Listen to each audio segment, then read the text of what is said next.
সম্মানিত দর্শক এবং শ্রোতাবৃন্দ, আমি যশোরী বাংলাদেশি সেবা পার্টির পক্ষ থেকে আপনাদের সকলকে জানাই সালাম।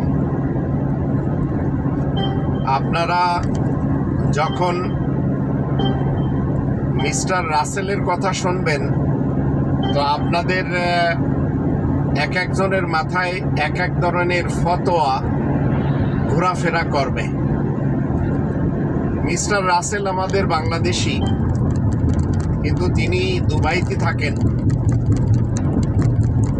ওনার স্ত্রী অনেকটা ধার্মিক, কিন্তু মিস্টার রাসেলকে প্রতিদিন মদ খেতে হয়।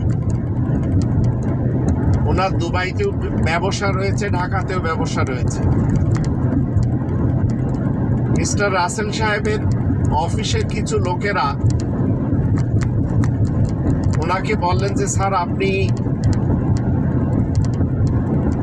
মদ খাচ্ছেন ঠিক আছে, কিন্তু আমাদের সাথে জুমার নামাজটা অন্তত পড়েন। মিস্টার রাসেল সাহেব সকলের অনুরোধ রাখতে চেয়ে জুমার নামাজ পড়লেন। তো অফিসের লোকেরা চিন্তা করলো স্যার তো এখন ভালো হয়ে গেছে,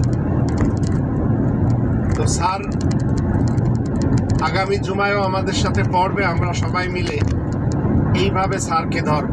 এই কথাটি রাসেল সাহেবের স্ত্রী, উনি আবার উত্তরাতে থাকেন, উনি আবার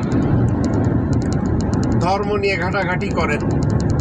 তো ওনাকে যখন বলা হলো আপনার হাজবেন্ড তো জুমার নামাজ পড়েছে, তো ওনার খুব ভালো লাগলো যে এটা নিতান্তই একটা ভালো কাজ হলো, যেখানে তার স্বামী নিজ দেশে থাকলে মদ খায়, দুবাইতে থাকলেও মদ খায়।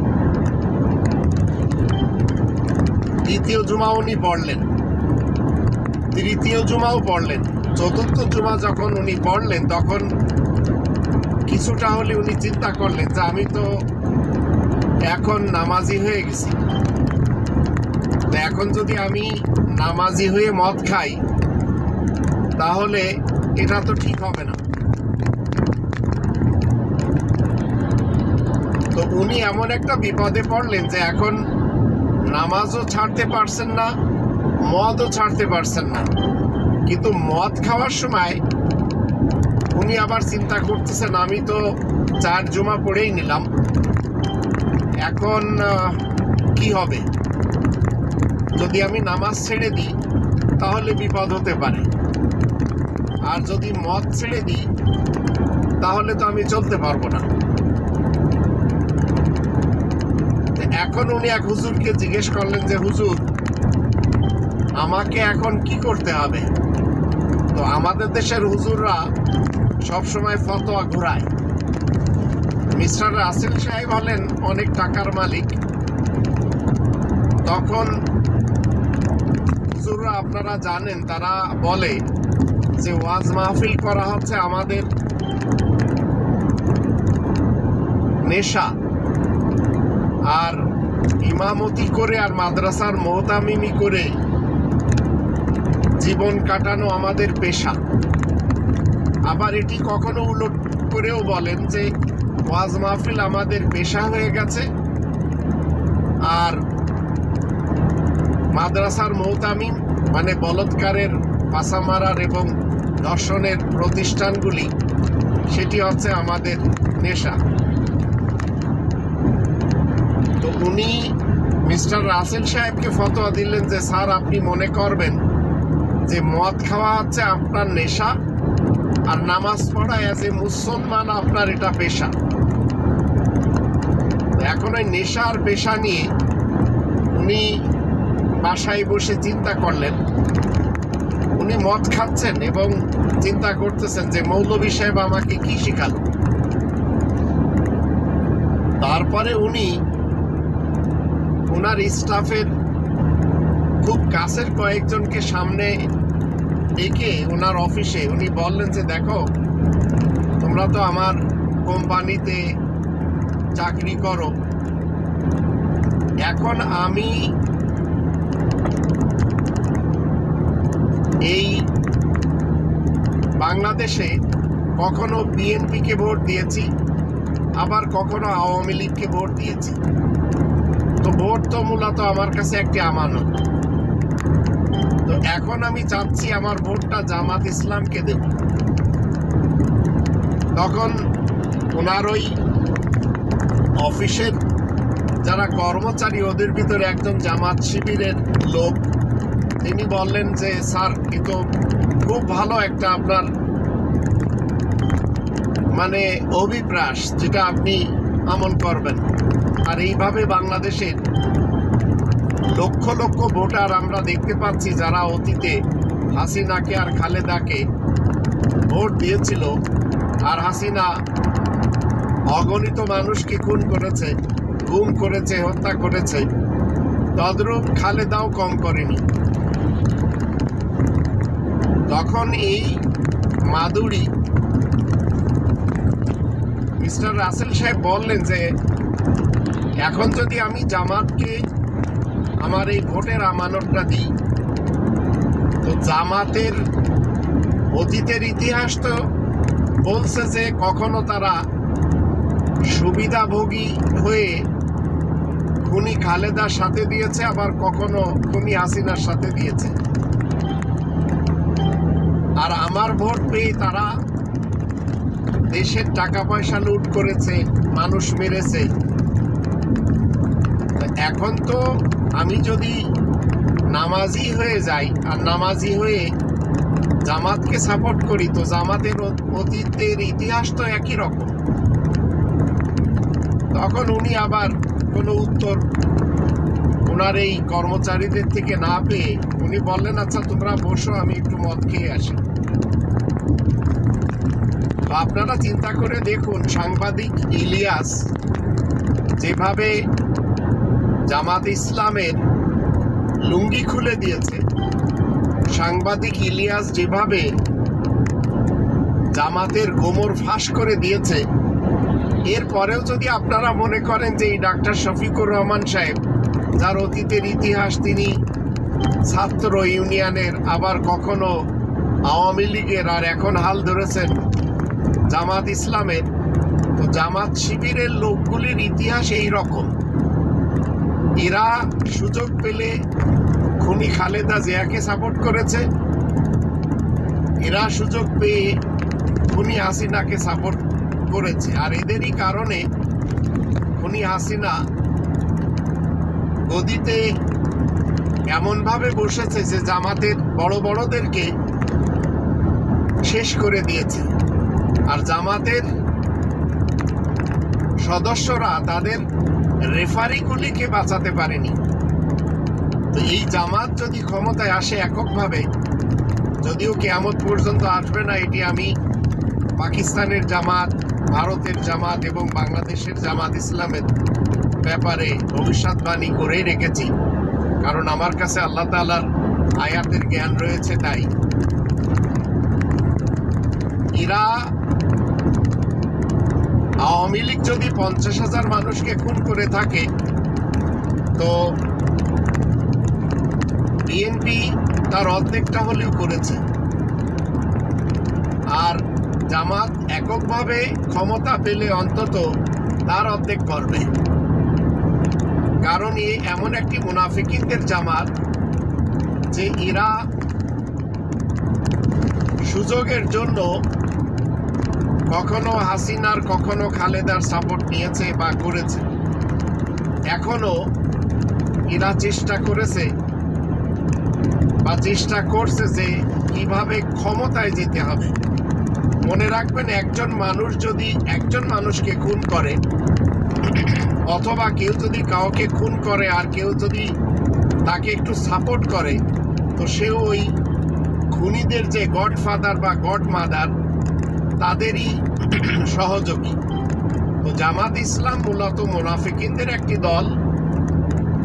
কোরআনের যখন 5 নম্বর সূরা আল মাইদার 32 নম্বর আয়াত আমরা পড়ি, তখন আমরা দেখতে পাই যে ব্যক্তি একজন মানুষকে বাঁচার উপকরণ করে দিবে, সে গোটা পৃথিবীর মানুষকে বাঁচার উপকরণ করে দিল। আর যে ব্যক্তি একজন মানুষকে হত্যা করবে আল্লাহ তাআলার দৃষ্টিতে, সে গোটা মানব সমাজকে হত্যা করল।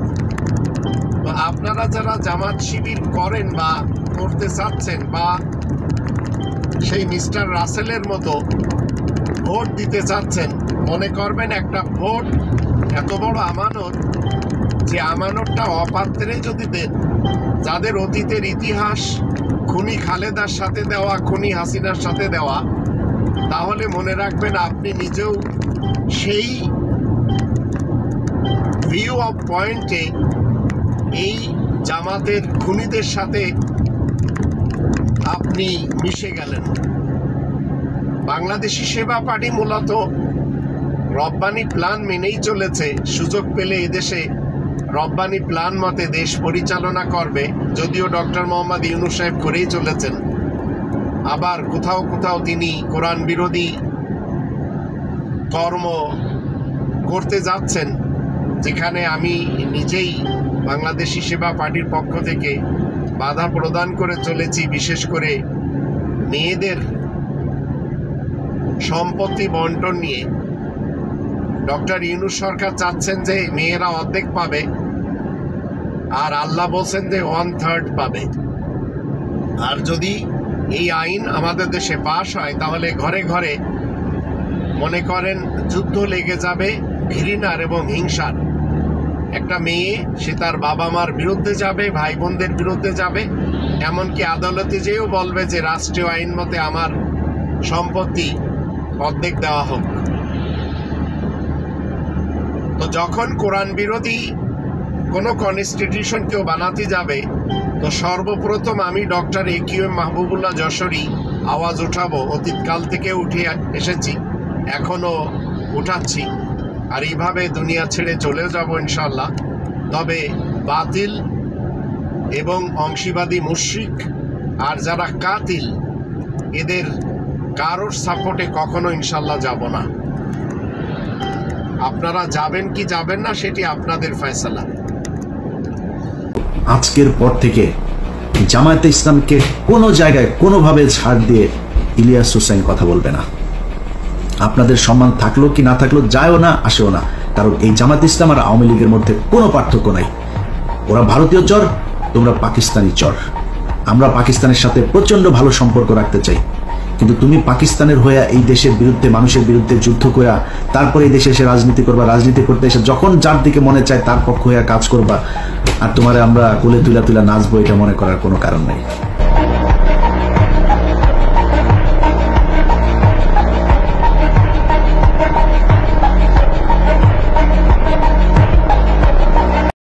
পিনাকি ভট্টাচার্য, সাংবাদিক ইলিয়াস, এদের সাথে সন্তোষ শর্মার ঘটনা নিয়ে জামাত শিবিরের নেতাকর্মীদের সাথে যে একটা দূরত্ব, একটা ভার্চুয়াল যুদ্ধ বা ভার্চুয়াল মনোমালিন্য, এটা একটা সুন্দর ফিনিশিং হয়েছে বলে আমি মনে করি। ইন রিয়ালিটি জামাত শিবিরের অধিকাংশ নেতাকর্মী পিনাকি ইলিয়াসের সমাধান মেনে নিয়েছে। এমনকি জামাত অনেকটা সাংগঠনিকভাবে পিনাকি ইলিয়াসের বক্তব্য মেনে নিয়েছে, এবং জামাত শিবির যেটা চেয়েছে পিনাকি ইলিয়াস এখন সেটাই করছেন। কি জামাত শিবির চেয়েছে যে ভাই আমাদের ভুল হয়েছে, ঠিক আছে, আমরা এই কাজ আর করবো না, আমরা দুঃখ প্রকাশ করছি। ডক্টর রেজাউল করিম দুঃখ প্রকাশ করেছেন, এবং আপনারা যারা জানেন না তাদের অবগতির জন্য জানাচ্ছি, ইসলামী ছাত্র শিবিরের কেন্দ্রীয় সভাপতি জনাব জাহিদুল ইসলাম যে বিনয় দেখিয়েছিলেন সন্তোষ শর্মার প্রতি, এতেও অনেকে কষ্ট পেয়েছেন যে সন্তোষ শর্মার মতো একজন রয়ের এজেন্টের সাথে এত সম্মান আচরণ কেন করবেন জাহিদুল ইসলাম। এই ভিডিও ভাইরাল হয়েছিল, এটা উদ্দেশ্যমূলক। জাহিদুল ইসলাম এখানে ক্লারিফাই করেছেন যে আমি আসলে সন্তোষ শর্মাকে আগে চিনতাম না, অন্য 10 জন মেহমানের মতো তাকে সম্মান দেখেছি, দেখছে, এবং এতে যদি কেউ কষ্ট পেয়ে থাকেন আমরা দুঃখ প্রকাশ করছি। এর মানে অতিরিক্ত সম্মান দেখানোর জন্য শিবির সভাপতিও কিন্তু দুঃখ প্রকাশ করেছে সন্তোষ শর্মাকে অতিরিক্ত সম্মান দেখানোর জন্য। জামাত ইসলামের একজন কেন্দ্রীয় কর্মপরিষদ সদস্য দুঃখ প্রকাশ করেছেন, এবং জামাত শিবিরের হাজার হাজার রোকন এটার জন্য ব্যথিত হয়েছেন, দুঃখ প্রকাশ করেছেন। সবচেয়ে বড় বিষয়, কেন্দ্রীয় সংগঠন সিদ্ধান্ত নিয়েছে যে এই সন্তোষ শর্মাকে কখনো জামাত ইসলামের কোনো প্রোগ্রামে আর দাওয়াত দিবে না, কোনো কোথাও দেখা যাবে না। এটা সুন্দর ফিনিশিং না? সুন্দর ফিনিশিং। আর জামাত শিবিরের লোকজন কি চেয়েছিল? চেয়েছিল এটা যে ইলিয়াস পিনাকি এরা তো জামাতের ভুল নিয়ে সমালোচনা করেছে, শব্দ চয়ন নিয়ে আপত্তি ছিল। আমি এটা আপত্তি করি না, কারণ এটা তাদের ম্যাথোডোলজি। কিন্তু সন্তোষ শর্মার যে আকাম, তিনি যে ভারতের দালাল, তিনি যে রয়ের এজেন্ট, তিনি যে একজন খারাপ লোক, এটা প্রমাণ করুক। এই বিষয়ে এখন কাজ করছে ইলিয়াস হোসেন বিশেষ করে, এবং পিনাকির আলোচনায় সামনে আসতে পারে। সন্তোষ শর্মার মাধ্যমে কারা ভুক্তভোগী, কোথায় কি করেছেন, সবকিছু ধীরে ধীরে সাংবাদিক ইলিয়াস সামনে আনছে। এটাই জামাত শিবিরের লোকজন চায় যে সন্তোষ শর্মা ডিমোরালাইজড হোক, তাতে জামাত কিছুটা ক্ষতিগ্রস্ত হলে হোক, সন্তোষ শর্মা ধরা পড়ুক। জামাত শিবিরের লোকজনের প্রত্যাশা এই সন্তোষ শর্মা বাইরে কেন, তাকে কেন ধরা হয় না। এখন যেভাবে তার অপকর্ম ইলিয়াসরা সামনে আনছেন, সন্তোষ শর্মা একটা ডলা খাবেন, কোনো সন্দেহ নেই। রাষ্ট্রীয় ডলা খাওয়ার বন্দোবস্ত হচ্ছে। অতএব এই জামাতের সাথে যদি দেখেন, বিএনপির সাথে কয়েকটা মিটিং এ সন্তোষ শর্মা ছিল, জামাতের সাথে এর আগেও ছিল, জামাতের ইফতার মাহফিল বিভিন্ন জায়গায় তারেক রহমানের সাথে ছিল কানেক্টে। সেটা নিয়ে কি এরকম তোলপাড় তৈরি হয়েছিল? হয়নি। জামাতের সাথে এই বৈঠক নিয়ে তোলপাড় তৈরি হয়েছে। এটা পজিটিভ, কারণ জামাত ভারতের দালাল হবে এটা মানুষ কল্পনা করতে পারে না। ইলিয়াস পিনাকিরে কল্পনা করতে পারে না যে জামাত হবে দেশপ্রেমিক বাংলাদেশপন্থী, তারা কেন ভারতের দালালি করবে। জামাতের প্রতি ভালোবাসার অংশ হিসেবে কিন্তু এই তীব্র সমালোচনাটা। আর বিএনপিকে তো ধরেই নিয়েছেন যে বিএনপি ভারতের দালাল। তো বিএনপির সাথে তো রয়ের এজেন্টদের সকাল সন্ধ্যা ওঠা বসা, বিএনপি তো রয়ের কোলে বসে আছে। অতএব এটা তো কমন বিষয়, কিন্তু জামাতেরটা আশ্চর্য। এবং আরেকটা ফিনিশিং দেখেন, এই বিতর্কের মধ্যে পিনাকি ভট্টাচার্য আর এক অঘটন ঘটিয়ে দিয়েছেন। বিএনপিকে যেভাবে আঘাত করছেন, বিএনপির মূলে যেভাবে আঘাত করছেন, যেমন বিএনপি কোনো রাজনৈতিক দল নয়, পিনাকি থিসিস প্রেজেন্ট করেছেন বিএনপি কোনো রাজনৈতিক দল নয়। এখন দেখেন, এই মুহূর্তে বিএনপি কোনো রাজনৈতিক দল নয়, এ বিষয়ে ভিডিও বানালে, এটা প্রমাণ করলে, থিওরিটিক্যাল আলোচনা করলে যে বিএনপি ধ্বংস হবে, বিএনপি টিকবে না, বিএনপি বা রয়ের কোলে বসে আছে, ভারতের দালাল হয়ে গিয়েছে, এটা পিনাকিরা প্রমাণ করলে লাভ কার? জামাত ইসলামের লাভ। এবং এটাই সত্য, এবং এটাই বাংলাদেশপন্থী রাজনীতি, এর সুবিধা জামাত পাবে। তো দর্শক, পিনাকিরা ইলিয়াসরা একটু নিরপেক্ষ হয়েছে জামাতের সাথে দ্বন্দ্বে জড়িয়ে, এখন বিএনপিকে ঠিকঠাক মতো বাস দিচ্ছে। তা রাজনীতির খেলা জমছে, মজা না? অনেক সুন্দর।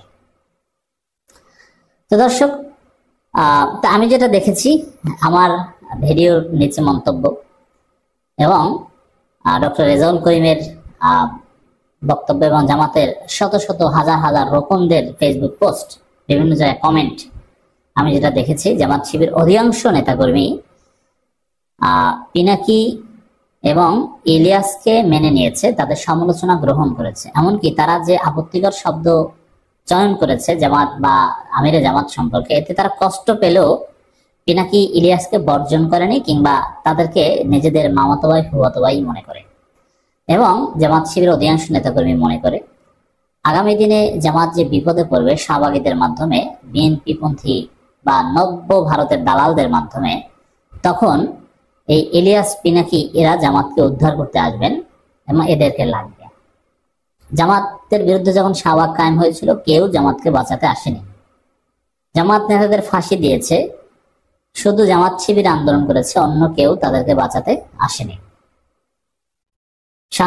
শাহবাগের বিরুদ্ধে হেফাজত আন্দোলন করলেও তারা, জামাত নেতারা যেন মুক্তি পান, এই বিষয়টা যেন না হয়, এ বিষয়ে সচেতন ছিল। এর মানে জামাতের পক্ষে, জামাতের দুর্দিনে কেউ তাদের পাশে দাঁড়ায়নি। তা আমরা বিশ্বাস করি আগামী দিনে যে লড়াই শুরু হতে যাচ্ছে, কিছুদিনের মধ্যে, মে মাসের মাঝখানে শুরু হবে, জামাতের বিরুদ্ধে ভয়ঙ্কর প্রপাগান্ডা, ভয়ঙ্কর আদর্শিক লড়াই এই শাহবাগী গং ভারতের পৃষ্ঠপোষকতা শুরু করবে। তখন আবার জামাত শিবিরের সবার কাছে পিনাকি ইলিয়াস এতদিন যেরকম হিরো ছিলেন এরকম হিরো হয়ে উঠবেন, এটা জানেন। এ কারণে পিনাকি ইলিয়াস যাই বলুক, জামাত শিবিরের অধিকাংশ নেতাকর্মী তাদের সমালোচনাকে শ্রদ্ধার সাথে মেনে নিয়েছে এবং আমি বলবো যে ফিনিশিংটা সুন্দর হয়েছে। এটা নিয়ে আর নতুন কোনো ডাইমেনশনের সম্ভাবনা নেই। একটা চমৎকার ফিনিশিং হয়েছে। সমালোচনা গ্রহণ, ভুল সংশোধন। এবং এর মধ্য দিয়ে জামাত ইসলামীর হাই কমান্ডের সাথে পিনাকি ইলিয়াসদের সম্পর্ক বাড়বে কিংবা বাড়ছে, বাড়ার প্রক্রিয়া শুরু হয়েছে, আমি দায়িত্ব নিয়ে বলছি। যেমন আগামী দিনে জামাত ইসলামী সংখ্যালঘু বা এই রিলেটেড কোনো প্রোগ্রাম যদি করে, প্রোগ্রামটা কিভাবে সাজানো দরকার, কি করা দরকার, না এক্সপার্টদের পরামর্শ অনেক ক্ষেত্রে নয় না, সেক্ষেত্রে পিনাকির পরামর্শ নিতে পারেন। জামাতের কেউ কেউ আমাদের কাছে নাম্বার চাচ্ছেন একদম টপ লেভেলের, যে পিনাকির নাম্বার দাও, যোগাযোগ করবে, পরামর্শ চাইবে। ডক্টর ইউনূস সরকার পিনাকির পরামর্শ চায়। পিনাকি একজন রাষ্ট্রবিজ্ঞানী, অতএব তার পরামর্শ চাওয়া যেতেই পারে। এটা একটা সুন্দর দিক যে এই ওসিলায় সম্পর্ক বেড়েছে, সামনে সুন্দর কিছু হবে। তা আমাদের ফিনিশিং বক্তব্য হচ্ছে এটা যে আমরা জামাত ইসলামী ভারতের আধিপত্যবাদের বিরুদ্ধে শক্তি, ভারত প্রশ্নে, ভারতের দালালি প্রশ্নে নন কম্প্রোমাইজিং এন্টিটি পিনাকি ইলিয়াস, আমরা সবাই এক জয়ে কাঁধে কাঁধ মিলিয়ে ভারতের আধিপত্যবাদের বিরুদ্ধে, দেশ বিরোধী ষড়যন্ত্রের বিরুদ্ধে আমরা লড়াই করব।